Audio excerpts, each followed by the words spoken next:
right, Super Troopers. That's me. I'm a Super Trooper. I know I look like a goon. I probably look like one of those militia nut jobs.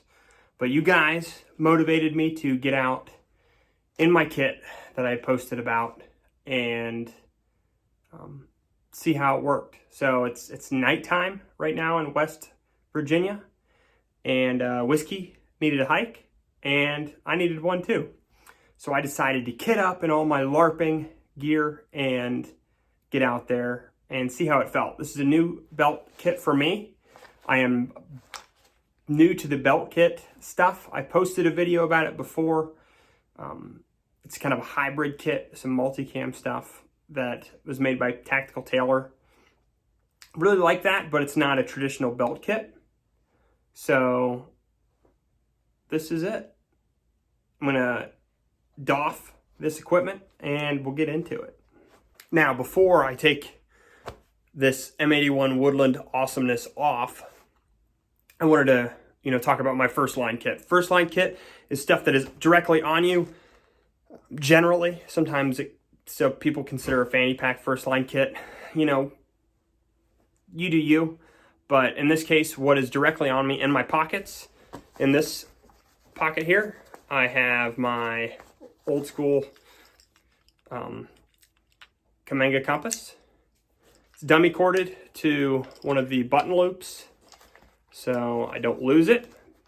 If you have been out in the woods at all and tried to do land navigation at night, you will know that it's easy to lose things like protractors, compass, and really anything else that you have on you, headlamp, all that stuff. So tie it all down. On this side, really not going to access this much unless, I'm doing some, meeting up with another element or signaling for help. Got a signaling panel, different ways to communicate to people from afar. Whatever you do, whatever your SOP is, this is just one option. You can also, there's some loops on this one so you can attach to the back of your pack or whatever. And then I didn't have bright pink, so we went with bright green. And then I've got my survival tin with the bare essentials in it. Then on my side of my leg, I have a bare bones, and that's exactly what it is, bare bones blowout kit. Okay, it's a tourniquet, pressure dressing, and chest seals. Okay, two, one for the front, one for the back. That's it. That's all I've got on me. Minus, I suppose, the headlamp and lighter that would be in my beverage bag. I was using the headlamp, so it's not in there right now. So that is my first line kit. It's important to throw all the stuff in your pockets and get out there and hike. If you haven't hiked with all the stuff in your pockets, you're not going to know if it's going to chafe or not. Most likely, depending on the clothing you're wearing, if it's tighter clothing, you're going to chafe more. But it's person to person, body composition, equipment, what kind of equipment you have, you got to figure out if it's going to work for you. And the only way you can do that is using it. You know what? Before I get into second line kit, I think there's a few things that should be addressed in regards to your first line kit. Yeah, I know I'm wearing my 5K t-shirt. That's not typically what I would wear as a base layer. I like my Under Armour Heat Gear t-shirt in Coyote Brown. It's really pulls the sweat and moisture away from your body. I really like that. In regards to your battle dress uniform, or if you're wearing this or a combat shirt or whatever, you want to consider the materials that it's made out of. An old BDU, there's cotton in it. Okay, it's going to be more durable. It's going to be ripstop more than likely, but it's going to take a while to dry. If you're depending on the environment you're in, mission dictates equipment. 100% or 50% cotton twill might not be the best option for you. Okay, there's all sorts of materials out there. Choose what works best for your operational environment. Another thing to consider is socks. I like Darn Tough socks. I think Darn Tough socks are darn tough. And boots. boots, footwear, gloves, all these things need to be considered. In regards to boots, I recommend insoles for those boots. Superfeet is what I use, I think.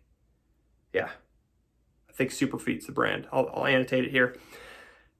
And your boots. So if you're in the jungle or the swamp, jungle boots are going to be the way to go. If you are in a super rocky environment, you want to make sure you have ankle support. If you are doing maritime operations, which, okay, I guess maybe you're on the coast or something, you've got a boat, then the Ultima Maritime Assault Boot might be a good option for you. You just really think about and pressure test your equipment, because if you don't and you just look at Instagram posts and this YouTube channel or another YouTube channel and you think, man, that looks cool, I'm going to get that stuff and then I'm going to have it in my closet, you're not going to find out if it chafes, where it doesn't dry out, you know, if what is and isn't durable. I know I'm getting on my soapbox here, but things to consider. Now, officially to the second line gear. All right, so this is not ideal, showing it like this, laying on a table, but I just wanted to kind of give you an idea of what the system is made up of and how it interacts with your body. So this is the Hill People Gear Prairie Belt with a Tarahumara docked to the M2016 butt pack. It's all one piece. Okay, everything's connected, so there's only one set of straps. Positive, there's only one set of straps. You're not, not a spaghetti monster with tons of straps over your shoulders and getting, everything tangled up. Negative is, as you can see, I was sweating. And here in West Virginia in the fall, it's high 60s. So if it's any hotter than that, you probably don't want anything on your back, or if you do, it's maybe an Alice pack or something that's really not touching your back too much. Just something to think about there.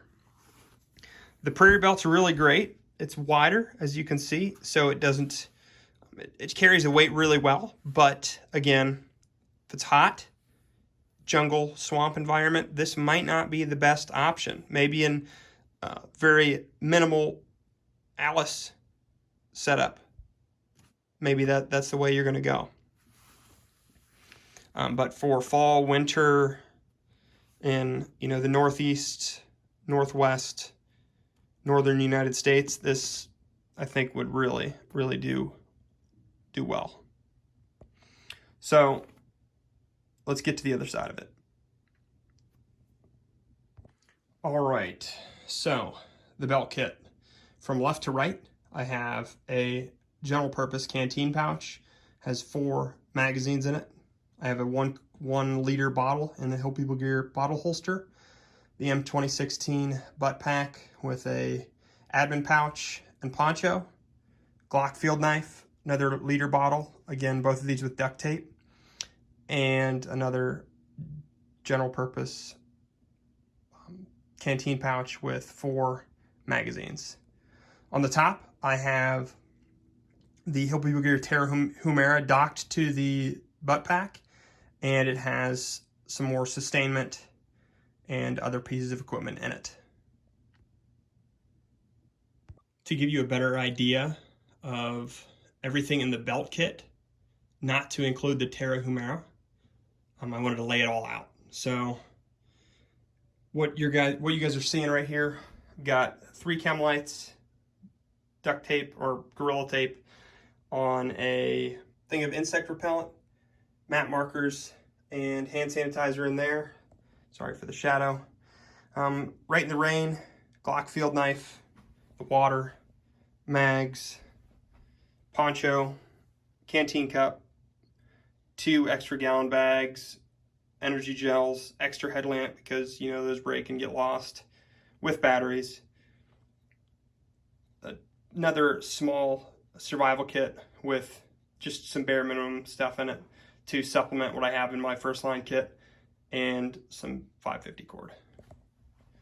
In that green bag, you've got a shamog, beanie, and some socks, 2 pairs. Right, really quick, what was in the Tarahumara? A boo-boo kit, hygiene kit, spork, and 2 days worth of rations in an orange bag. I can use this orange bag for signaling.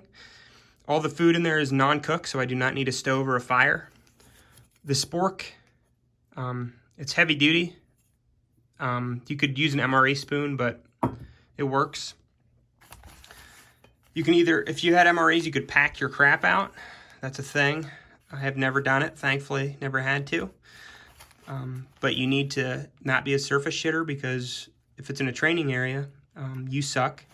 If it's not in a training area, it's going to be even easier to track you and, you know, assess your situation based on your diet. That's a real thing too, that I don't really know too much about, just enough to know that I'd recommend burying your shit. And then first aid kit, you know, think about Fieldcraft for both these hygiene and first aid kit. Things like your feet. Your feet need taken care of every single day, every night when you get into a patrol base. Foot powder, which admittedly I do not have in here right now because I don't have it set up. I usually go backpacking and never have feet problems, but I'm also not rucking like I do in the military. It's more of leisure. So foot powder definitely should go in here. Moleskin, antibiotic ointment, things like that. And all sorts of other stuff that I'm just not mentioning for the sake of time. And then I've elected to go with my Arc'teryx LT hoodie. You could go with a mountain serape, could go with a poncho liner. You're not really going to sleep on a patrol, so that's why I don't have a sleeping pad or anything like that. If it's, you know, longer operations, you know, 48, 72, really more than 48, 72 hours or longer, maybe you're going to think about actual sleep, so that's going to be a different consideration based on the mission.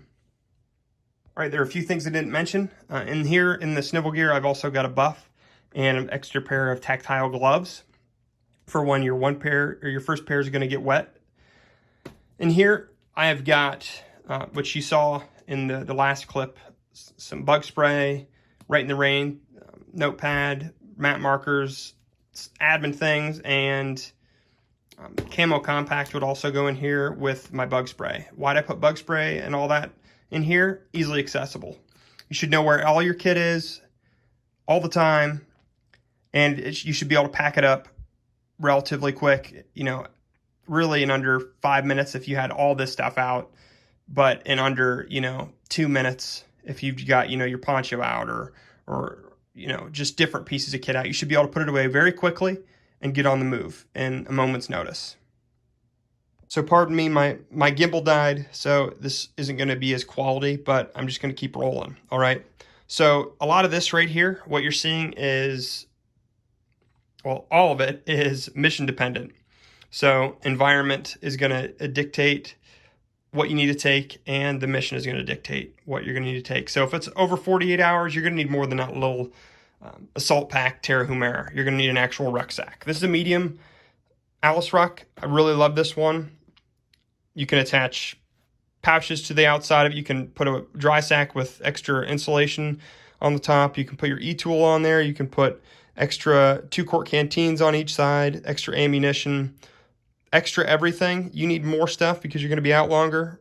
Medium Ruck, ready to go. E-tool, it can be attached to the outside of the Tarahumara as well. You need this if you're going to be, you know, digging, fighting positions. If you're going, you know, in the backcountry in Colorado or out west somewhere or in the Northeast as well, you're going to need some crampons because it gets icy in some places, especially if you're going higher altitude. Cold weather. This isn't really a cold weather pad. This is more of a summer pad. But if you can only bring something that you can't blow up, something like this is going to be an option. Eventually, you're going to have to sleep, like actually sleep. So you're going to want a insulated sleeping pad as well. That can couple with this. That would be good for winter temperatures. Comms. I'm weak on comms, but this is just an example. This is a Baofeng, super readily accessible. The GT3WP. It's supposedly waterproof. I've seen tests on YouTube, but haven't tested it myself. As in, haven't put it in a 5-gallon water bucket and seen if it worked afterwards. But comms, super important. More Clothing. These are gaiters, super important for cold weather, wet cold weather, and snow. If you're in the swamps of Louisiana or the jungle, a hammock with a bug net, really good to have. Head net for bugs. This, at a minimum, is what you need to have if you're in a buggy environment. 2-quart canteens. You know, if you're in the desert, you're going to need a crap ton of water. So more than this, for sure. But water, super important. Things that run out quick are ammunition and water. This is a North American Rescue first aid kit for a squad. Highly recommend someone in your team has a decked out first aid kit, trauma kit, and knows how to use it. This is camouflage for winter, obviously. You can also dye these to whatever, you know, environment you need. So that's kind of cool idea. Super cheap overcoat, dye it to whatever color you want, and then boom, there you go. It's not just a winter camouflage piece. And then I've got some overpants from Sitka that are really awesome for those colder environments as well. So this has been just some different kit that I think is important, that goes way above and beyond your first and second line gear. Just considerations to make when planning in general for these types of operations. So that was a lot of stuff in a very short amount of time. And I didn't cover a lot of things. I covered a lot of equipment. I didn't cover weapon systems. I didn't cover night vision, which is super important. And I didn't really cover any fieldcraft. Maybe touched on it a little bit. But things that you need to be considering that you probably are, but in case you're not, we talked about, you know, waste disposal, which is not a fun subject, but it is one that must be discussed and trained to standard, whatever that standard is. Working at night, that's another huge thing that, you know, me, you know, I'm in the National Guard. Woo, whoopee ding dong, you know, I'm just a regular dude. And we do some night training, but very little. Not nearly as much, I'm sure, as active duty, and definitely not as much as those, you know, special people.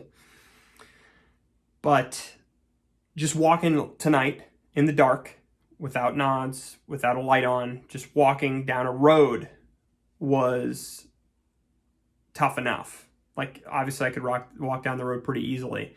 However, being situationally aware, seeing things around me, everything was pitch black. So if you don't have night vision, you're not going to be moving at night. And if you are, it's going to be very little, depending on the residual light that you get from the stars and the moon. That's why, you know, the French and Indians, they attack at dawn, in case you didn't know that. Another thing to think about at night is sound. Sound travels further at night. Don't ask me why, okay? I'm not a scientist or a brainiologist or anything, okay? But sound travels further at night. And so everything from gravel moving, you know, as you underfoot, to bushes moving and catching on your equipment, to snapping twigs, all that stuff. Speaking travels a lot further at night. So, you know, training without using words, just hand signals, something to consider. Smells. So the human smell is pretty distinct, can be pretty pungent at times. That is something that, like, especially like human waste, easy to pick up on. Cigarettes. So that little cherry that you see in the night, you can spot that like that. You can also, I noticed walking down the back road here in West Virginia, I could smell cigarette smoke from probably, you know, 50 to 100, between 50 and 100 meters. And that's with no wind or very little wind. So smoking, you smokers out there, sorry.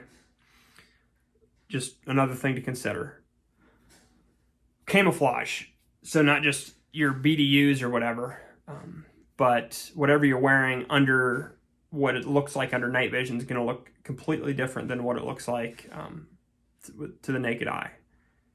Your face, camouflaging your face with camo compact, you know, or a balaclava, depending on, you know, what season it is and everything.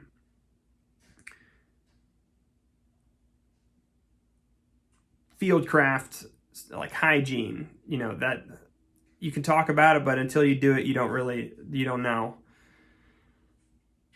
I can go on and on and on about all sorts of subjects. Hopefully I touched on a decent amount of them. I showed you some of the things that I have, maybe gave you some good ideas. For things that I missed, please comment down below. Let's start a discussion on those things. If I'm wrong about something, or maybe the way I said it made it sound like, you know, I'm all jacked up, don't know what I'm talking about, let me know, and maybe I can clear things up if it's confusing.